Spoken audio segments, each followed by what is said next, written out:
কোন জিনিস মানুষকে বেশি জান্নাতে ঢুকাবে? বিষ্ণু বললেন তাকওয়াল্লাহ ওয়া হুসনুল খুলুক।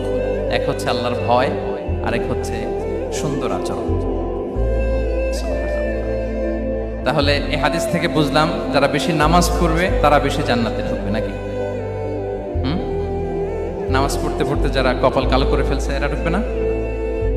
যারা হজ করতে করতে বড় হাজী সাহেব হয়েছে, জিকির করতে করতে হাতে 3-4টা তাসবিহ রেখেছে, তাদের কথা বলা হয়েছে?